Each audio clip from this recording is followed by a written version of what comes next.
Olá, paz do Senhor a todos. Sou Jorge Alves. Estou gravando esse segundo vídeo como um preparatório para o nosso projeto de leitura e reflexão no texto das Escrituras. E hoje eu quero falar um pouquinho sobre Bíblia e tradição. E o que vem a ser isso? Bom, nós entendemos que o texto da Bíblia ele foi escrito num determinado momento histórico, com uma linguagem específica, em um mundo diferente do nosso. A maior parte do seu texto foi escrito no Oriente Antigo, com uma cultura, com uma cosmovisão, com pessoas com experiências e vivências e crenças totalmente diferentes das nossas, e que isso implica em termos um grande desafio ao estudarmos e ao lermos o texto da Bíblia Sagrada. Vale lembrar que esses textos, eles serviram a comunidades, eles serviram a determinados grupos por milênios, antes de nos alcançar, antes de sermos alvos do Evangelho, da leitura do texto da Bíblia. Então, com isso eu quero dizer que quando você abre a sua Bíblia para ler, quando você está refletindo sobre ela, você tem mais ou menos de 2.000 a 2.500 anos de uma tradição de pessoas que fizeram comentários, que fizeram interpretações, que fizeram análises do texto da Bíblia, e que alguns deles estavam muito próximos dos eventos que foram narrados, que foram escritos, e que o próprio texto ele foi escrito dentro de uma tradição, ou seja, que o próprio texto ele foi escrito já num ambiente onde já se tinha conhecimento das histórias, onde já circulavam interpretações sobre a história, ou seja, o próprio texto da Bíblia ele já é fruto desse movimento de tradições acerca do texto. Com isso, o que eu quero dizer, e eu quero te levar a refletir, é o seguinte, que a leitura da Bíblia, ela precisa ser amparada também pela tradição. Ou seja, como esses textos foram sendo interpretados, como esses textos foram sendo compreendidos, como esses textos foram sendo recebidos ao longo da história. Primeiramente, pelos seus ouvintes iniciais, primeiramente pelas comunidades às quais o texto se dirigiu, e para que isso pudesse chegar até nós no dia de hoje. E aí você talvez fale, poxa, mas você está falando de algo tão difícil, tão complicado, como é que eu vou saber sobre isso? É exatamente por conta disso que você está aqui participando desse evento, participando desse projeto, para que a gente possa caminhar juntos, porque quando nós começarmos, exatamente em alguns momentos eu vou explicar algumas tradições, vou explicar como esses textos estavam sendo recebidos e como isso reflete um mundo bem diferente do nosso. Eu vou dar um exemplo para vocês aqui mesmo. Eu vou pegar uma Bíblia aqui. Essa minha Bíblia aqui é uma Bíblia na linguagem NVI. Mesmo assim, eu vou ler o texto aqui para vocês de Gênesis capítulo 1. Vou ler a partir do verso 6. O verso 6 do capítulo 1 de Gênesis. Então, se você tiver uma Bíblia aí, pause o vídeo, pegue a Bíblia e aí leia comigo Gênesis capítulo 1, verso 6. Diz assim: Depois disse Deus: haja entre as águas um firmamento, que separe águas de águas. Guarde bem essa informação. Verso 7, então Deus fez o firmamento e separou as águas que ficaram abaixo do firmamento das que ficaram por cima. E assim foi. Verso 8, ao firmamento Deus chamou o céu. Passaram-se a tarde e a manhã, esse foi o segundo dia. Então aqui a gente tem um relato da criação, em Gênesis capítulo 1, um dos relatos da criação, né? Porque em Gênesis 2 você tem um outro relato da criação, mas nesse aqui ele é um texto um pouco mais extenso, e aqui ele fala, a criação ela é apresentada em dias, e nesse segundo dia aqui da criação, Veja o que o texto diz. Depois disse Deus: haja entre as águas um firmamento que separe águas de águas. Então a ideia aqui é que vai se criar um firmamento, ou seja, que vai se criar um céu. E para que seja criado esse céu, é necessário que esse céu ele seja agora separado das águas. Então aqui você já percebe o quê? Que o mundo aqui, que a construção do mundo, ele está saindo de dentro das águas. Isso aqui é o quê? Isso aqui reflete uma crença da antiguidade, do homem antigo. Já nos primórdios da humanidade, e aqui a gente está falando de uma comunidade de pelo menos 2.500 a 3.000 anos atrás. As pessoas elas tinham crenças, elas tinham uma maneira de enxergar o mundo. Então eles acreditavam, era costume acreditar que o mundo havia sido tirado das águas. E você vai ver que o texto ele fala de separar águas de águas. Olha o verso 7. Então Deus fez o firmamento e separou as águas que ficaram abaixo do firmamento das que ficaram por cima. E assim foi. O texto está dizendo que eram tudo águas, e aí as águas elas foram separadas, águas foram colocadas em cima, e foram separadas das águas de baixo. E aí o texto vai dizer que as águas de cima passam a se chamar de céu, ok? E aí o que está sendo dito ou proposto no texto? Que o céu, esse céu azul, essa atmosfera azul que você vê, sabe esse dia que você acorda, que o céu tá limpinho, não tem uma nuvem, aquele dia ensolarado, céu limpo, céu azulzinho?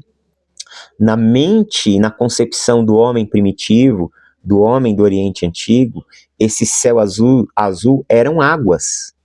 Eram águas que tinham sido colocadas lá em cima, diferente das águas que estavam embaixo. Ou seja, eles acreditavam que o céu, ele era águas, que o céu, eles eram as águas, e essas águas estavam seguros por uma redoma. Eles estavam seguros por um domo, por algo que protegia isso, ok? Ou seja, eles estavam segurados ali em cima. Isso quer dizer o quê? Se alguém já assistiu Simpsons, né, tem um episódio lá que exatamente acontece isso. A cidade fica toda presa dentro de um domo, de um escudo, assim, como se fosse um escudo cobrindo, fechando toda aquela área, e as pessoas não saíam dali. Essa ideia, ela reflete muito a crença do mundo antigo. Então as pessoas acreditavam que as águas estavam em cima e elas eram seguradas por uma espécie de plataforma, ok? E essa plataforma era uma plataforma invisível, né? Porque você consegue ver o céu ali, as águas seguras em cima, diferente das águas de baixo. Então, isso era o quê? Uma crença do homem da antiguidade. Por quê? Porque eles não tinham aparatos científicos, eles não tinham conhecimento da ciência. Hoje, quando você olha para o céu, você sabe que o céu ali não tem água, que esse azul que nós vemos como um movimento de refração dos raios solares durante o dia, que reproduzem o quê? A claridade do Sol reproduz o quê? Essa refração do que é a atmosfera.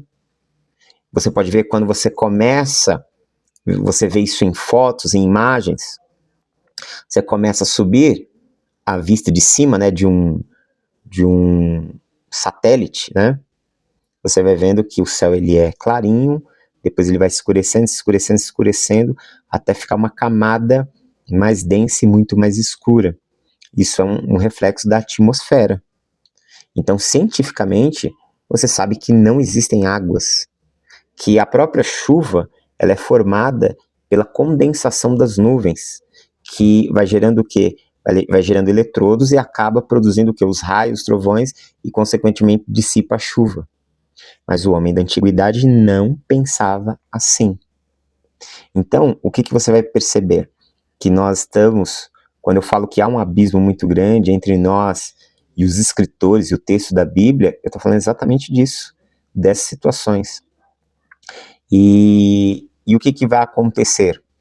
Se você não entender o mundo antigo, se você não entender o ambiente em que esse texto foi gerado, você toma essa fala por literal.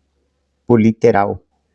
E aqui, o texto de Gênesis 1, ele está sendo escrito dentro de uma tradição sacerdotal, dentro de uma tradição de escribas, que querem defender o quê? A criação dos céus e da terra por Elohim. O texto começa no princípio, Deus, que aqui é a tradução da palavra Elohim, no princípio Elohim criou os céus e a terra, entendeu? Então ele está defendendo a ideia de um único Deus. O judaísmo defende essa ideia, porque esse texto aqui, a tradição que lê e a tradição que interpreta, a primeira tradição interpretativa do texto do Antigo Testamento é a comunidade judaica, entendeu? São os intérpretes judeus. E a ideia de Gênesis 1 é para falar sobre o Criador, mas Gênesis 1 inteiro, ele não é uma narrativa histórica da criação, é uma narrativa poética da criação. Sendo uma narrativa poética, a finalidade não é dizer como o mundo foi feito, entendeu? Mas é dizer e apontar que existe um único Deus, o Elohim, que está acima dos outros deuses, é o Criador de todas as coisas. Então, a tradição dos escribas, a tradição interpretativa de Israel, sempre entendeu esse texto como sendo um texto, um poema, entendeu? Como sendo uma construção não literal, mas era o quê? Uma crença do mundo antigo. Quando eu falo tradição, eu estou falando já os rabinos ali, que estão lendo ali nos dias de Jesus em diante, para frente, até bem para frente, né? Os rabinos mais na Idade Média, que estão lendo a tradição mesmo rabínica, que inicia ali no 2º, 3º, 4º século, juntamente com a tradição cristã. É que a tradição cristã ela segue para um lado e a tradição rabínica judaica segue para outro. Depois do final do século I, ambas as tradições elas se vão para lados diferentes, entendeu? Mas esse texto aqui ele reflete o quê? O pensamento do homem da antiguidade, que acreditava que os céus eram compostos por águas e que o céu carregava as águas, tanto que em hebraico há um jogo de palavras aqui, porque céu é chamaim, e mar, né, ou águas, é maim. Então você pode ver que a separação das águas, as águas de baixo são a maim, e as águas de cima são a chamaim, ou chamaim, né? Então você pode ver que há aqui um jogo de palavras dentro do texto, ou seja, uma construção poética que reflete as crenças, a mentalidade do homem primitivo do mundo antigo, entendeu? E sem esse entendimento de como as tradições interpretam, de como a comunidade recebe, de como esse texto é lido, a gente acaba fazendo leituras literais por ser um texto narrativo, por nos contar uma história. Então é muito importante entender como esse texto ele foi sendo interpretado, compreendido, recebido dentro da tradição histórica. Então Bíblia e tradição acabam andando sempre juntos. De alguma forma, nós precisamos da tradição, ora para entender o texto, ora para questionar a interpretação do texto, ora para esclarecer o texto, ora para que a gente repense o texto a partir das nossas ferramentas de pesquisa da contemporaneidade. Então, o estudo da Bíblia, o estudo mais acadêmico do texto, ele passa por todo esse caminho. Aqui, no curso, a nossa proposta é exatamente já levar você a uma compreensão mais próxima de tudo isso, partindo já de análise, né? Lógico, vou sempre trabalhar questões traditivas, de tradição, o que a tradição judaica pensa sobre isso, o que a tradição cristã, primitiva, patrística, medieval pensa sobre isso, o que a escola contemporânea, chamada escola moderna ou crítica, né, pensa sobre isso. Todos esses pontos eles acabam se tornando importantes para a gente ver o texto sob vários ângulos. Logicamente não dá para fazer isso em todo momento, mas um texto ou outro que ele seja de difícil interpretação, que ele seja até mesmo meio que polêmico, é importante que a gente comece a ver como as tradições trataram, interpretaram e viram determinado texto, ok? Então, esse foi o segundo vídeo para te ajudar a entender que Bíblia e tradição, eles andam juntos sim. A tradição, ela sempre se utilizou, ela sempre olhou para o texto para tentar explicá-lo no seu ambiente de mundo, ok? Deus abençoe em Cristo e um forte abraço.